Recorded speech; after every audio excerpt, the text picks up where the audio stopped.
teman-teman semuanya. Perkenalkan kami dari kelompok 2. Kami akan menjelaskan tentang perkembangan bahasa tulisan dengan kegiatan membaca di kelas tinggi. Nah, saya Ginolvia, saya akan memaparkan terlebih dahulu poin yang akan kami jelaskan, yaitu ada 3 poin. Yang pertama adalah definisi, tujuan, dan jenis-jenis membaca. Yang kedua adalah pemilihan bahan bacaan, dan yang ketiga adalah model-model membaca. Oke, yang pertama sekarang kita akan menjelaskan tentang definisi dan tujuan dari membaca. Definisi membaca itu banyak sekali diartikan oleh beberapa ahli. Yang pertama itu ada Sudarsono. Nah, Sudarsono ini mengatakan bahwa membaca adalah suatu proses pengenalan lambang-lambang bunyi atau lambang-lambang tulisan. Selanjutnya, menurut Harja Sujana, membaca adalah suatu proses yang untuk memahami makna yang tersirat di dalam makna yang tersurat. Tapi menurut menurut Haryadi itu membaca adalah suatu interaksi yang terjadi oleh pembaca yang bersifat komunikatif tetapi tidak bersifat langsung. Maksud di sini adalah komunikasi yang terjalin antara pembaca dan penulis itu melalui karya tulis sebagai media penyampaian gagasan, penyampaian informasi, penyampaian wawasan, serta pengalaman si penulis.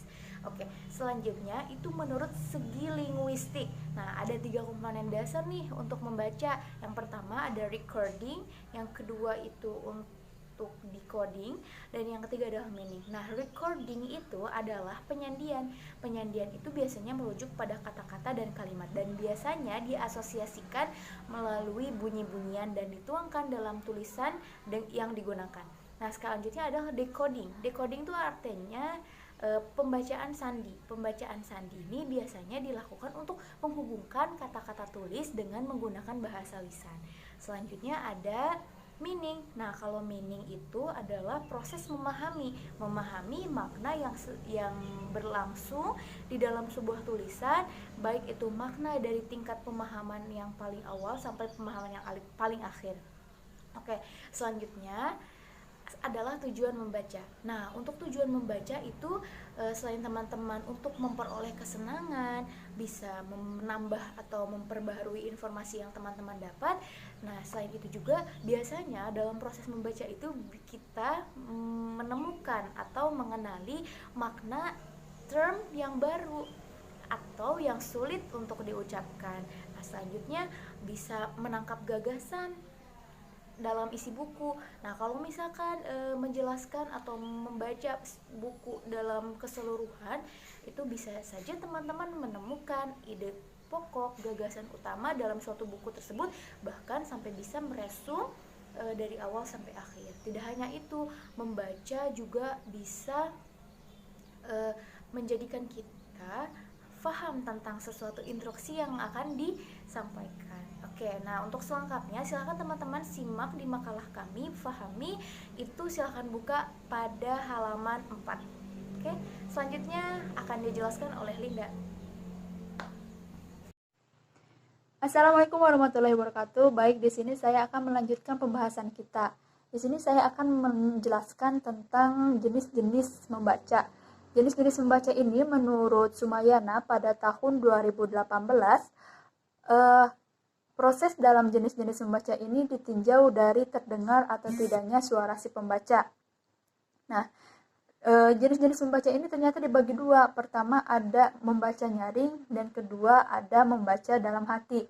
Nah, menurut Tarigon pada tahun 2008, membaca nyaring ini suatu aktivitas yang dilakukan oleh seseorang untuk menyampaikan informasi supaya si pendengar itu dapat menangkap dan memahami informasi atau pikiran atau perasaan seseorang. Nah, sedangkan membaca dalam hati itu membaca tanpa bersuara, tanpa terdengar suaranya gitu. Terus membaca dalam hati ini ternyata dibagi 2. Pertama ada membaca ekstensif dan kedua ada membaca intensif. Membaca ekstensif ini membaca sebanyak mungkin teks yang kita baca dalam kurun waktu tertentu gitu. Jadi tujuannya untuk menangkap informasi atau memahami inti dari bacaan tersebut dalam kurun waktu yang cepat atau efisien gitu. Nah, ternyata si membaca ekstensif ini dibagi menjadi 3. Pertama, ada membaca survei, kedua ada membaca sekilas, ketiga ada membaca dangkal. Pertama, membaca survei. Membaca survei ini untuk memperoleh bahan bacaan yang akan kita baca. Nah, seperti apa sih bahan bacaannya? Pertama, seperti kita dapat mengetahui judulnya, terus mengetahui tentang daftar isinya, mengetahui tentang kata pengantar, terus kita juga dapat mengetahui tentang kesimpulan dari bacaan tersebut seperti apa. Terus kita juga dapat mengetahui tentang sumber atau referensi yang dicantumkan dalam bacaan tersebut gitu. Nah, itu membaca survei. Kemudian ada membaca sekilas. Nah, teman-teman juga udah tahu kalau membaca sekilas, kalau kata sekilas itu berarti sekilas cepat ya. Jadi membaca sekilas itu membaca cepat. Nah, tujuannya untuk apa? Tujuannya untuk mengetahui informasi atau inti bacaan dari bacaan tersebut dalam waktu yang cepat gitu. Terus kemudian ada membaca dangkal. Membaca dangkal ini untuk memperoleh pemahaman yang secara dangkal atau tidak mendalam. Nah, membaca dangkal ini sering dilakukan misalkan ketika kita sedang mengisi waktu luang atau hanya untuk sebatas kesenangan saja gitu. Nah, kemudian yang kedua ada membaca intensif. Nah, membaca intensif ini bisa diartikan sebagai telaah isi atau telaah bacaan.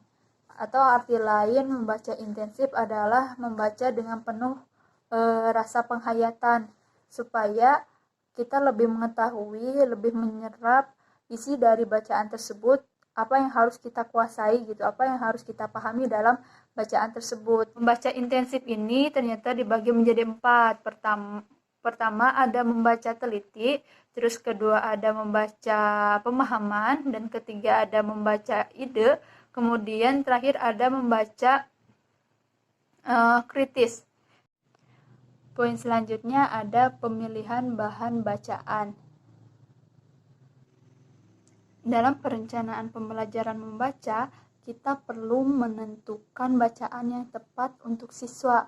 Nah, pemilihan teks bacaan ini merupakan komponen penting dalam proses membaca, seperti halnya pendekatan atau metode ataupun strategi yang biasa dilakukan oleh seorang pendidik.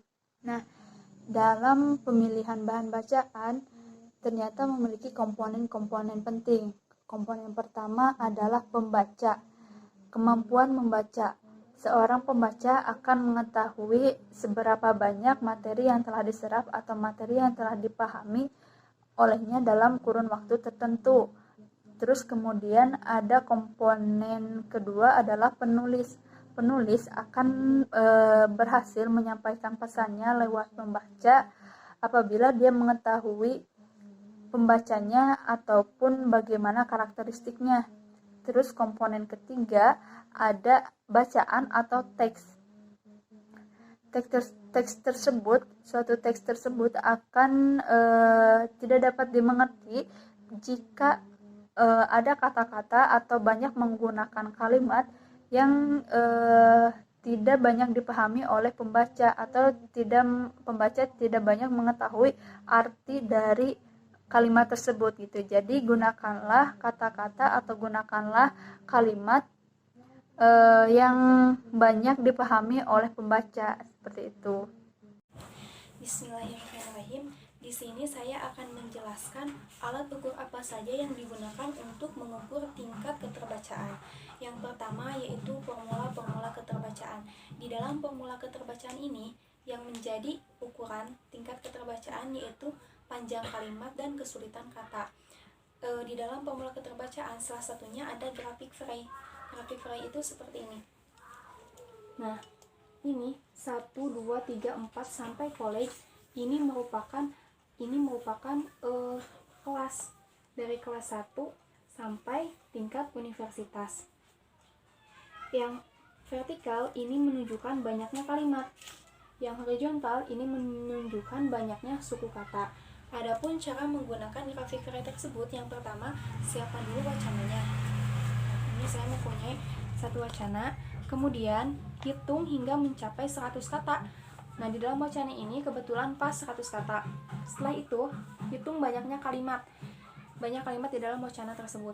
Ini ada 5 kalimat. Kemudian hitung jumlah suku katanya. Ini suku katanya ada 148 suku kata. Jadi di dalam wacana ini ada 100 kata, 5 kalimat, dan 148 suku kata. Kita cari titik temu di grafik array tersebut. Ini berarti tadi 5 kalimat ada berada di titik 5,0. Kita tarik ke sini, dan tadi suku katanya ada 148 di sini. 148, tarik garis ke sini, dan titik temunya berada di daerah kelas 9. Berarti tingkat keterbacaannya itu cocok untuk kelas 9. Nah, alat ukur yang kedua yaitu timbangan pakar. Timbangan pakar ini jadi mengukur tingkat keterbacaan berdasarkan pandangan para ahli. Dengan keahliannya mereka dapat mengukur tingkat keterbacaan suatu wacana. Nah, para ahli di sini misalnya penulis, pustakawan, peneliti, guru, dan lain-lain. Yang terakhir yaitu teknik close. Teknik close ini jadi tekniknya itu menghilangkan bagian-bagian tertentu, kata-kata tertentu di dalam suatu wacana. Contohnya tuh seperti ini. Nah, jadi ada bagian-bagian tertentu yang hilang.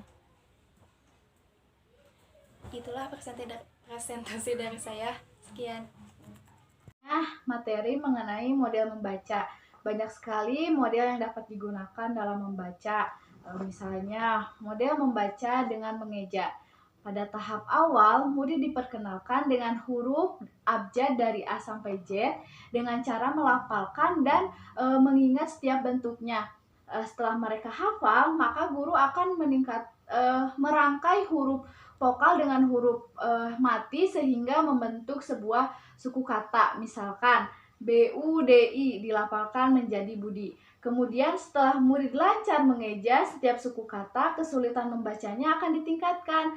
Murid akan diberikan bahan bacaan yang terdiri dari beberapa kata.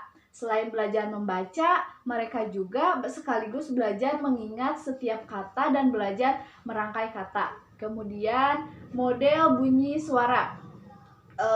Murid diajarkan membaca dengan cara menirukan suara guru yang mengeja merangkai huruf-huruf itu. Selanjutnya ada model suku kata. Cara ini dilakukan bagi siswa yang sudah hafal huruf dan bisa mengeja.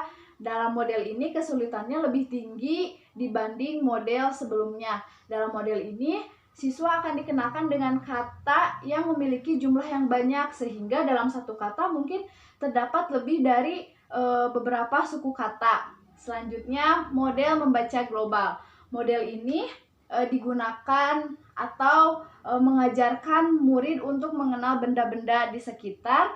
Kemudian murid tersebut diperintah untuk menuliskan dalam bentuk ejaan, suku kata, atau tulisan sempurna yang bertujuan untuk melatih kebiasaan menulis siswa, juga mengingat kemampuan membaca kata yang sulit dilafalkan oleh siswa. Terima kasih. Selanjutnya akan dijelaskan oleh rekan saya. Di sini saya melanjutkan pembahasan yang dibahas oleh saudari Irma, yaitu tentang model-model membaca. Nah, yang keempat itu ada model membaca sendiri. Model membaca sendiri yaitu kegiatan membaca sendiri-sendiri.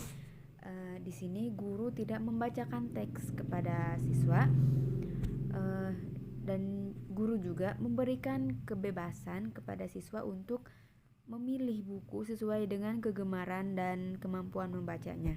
Nah, di sini juga guru akan membimbing kemampuan membaca siswa dengan cara memperhatikan bacaannya. Lalu yang kelima dan itu sekaligus yang terakhir yaitu model membaca total. Nah, Model membaca total ini membuat pembaca secara total memahami makna-makna yang disebar di setiap paragraf pada teks bacaan. Nah, model membaca total ini sangat efektif untuk meningkatkan kemampuan siswa dalam menentukan ide pokok dari suatu bacaan. Ada 5 langkah dalam pelaksanaan pembelajaran membaca total ini, yaitu yang pertama ada langkah pertama, mengetahui isi umum teks bacaan dengan teknik skimming dan teknik scanning. Teknik membaca skimming yaitu membaca dengan cepat untuk mengetahui isi umum atau bagian suatu bacaan. Jadi dibaca semua tapi secara cepat. Itu terus teknik scanning itu yaitu mencari informasi atau fakta tertentu yang berguna untuk menjawab pertanyaan. Jadi tergantung pertanyaannya. Nah, langkah kedua yaitu ada menjawab pertanyaan dengan teknik selecting dan teknik skipping. Apa itu teknik selecting? Yaitu membaca dengan cara memilih bagian bacaan yang relevan yang berisi informasi yang telah ditentukan. Nah, yang yaitu teknik skipping yaitu membaca dengan cara melompati bagian-bagian yang tidak penting atau bagian-bagian untuk menemukan bagian yang relevan. Lalu yang ketiga ada membaca dengan gaya Safi. Safi itu somatis, auditoris, visual, dan intelektual, yaitu gaya belajar yang melibatkan pergerakan tubuh, indera pendengar, indera penglihatan, dan kemampuan berpikir. Langkah yang keempat yaitu dengan cara membuat kesimpulan, dan yang terakhir yang kelima yaitu dengan cara membuat rangkuman. Nah, model membaca total ini memberikan kesempatan kepada siswa untuk memahami bacaan menggunakan gaya belajar yang berbeda-beda karena kemampuan siswa itu berbeda-beda ya. Lalu membuat siswa mengingat lebih lama teks bacaannya karena melibatkan kegiatan menulis. Siswa ini diminta untuk menuliskan hasil pemahamannya dengan cara membuat kesimpulan dan rangkuman dari isi teks yang telah dibacanya. Di sini guru juga melatih siswa untuk lebih teliti dan lebih cermat dalam menemukan dan memahami informasi dari teks bacaan. Pada intinya, kegiatan belajar ini fokus utamanya adalah untuk agar siswa memiliki kemampuan membaca yang lebih baik. Mungkin cukup yang dapat kami sampaikan. Mohon maaf atas segala kesalahan dan kekurangan dan kelebihan. Mohon maaf. Sekian, wassalamualaikum warahmatullahi wabarakatuh.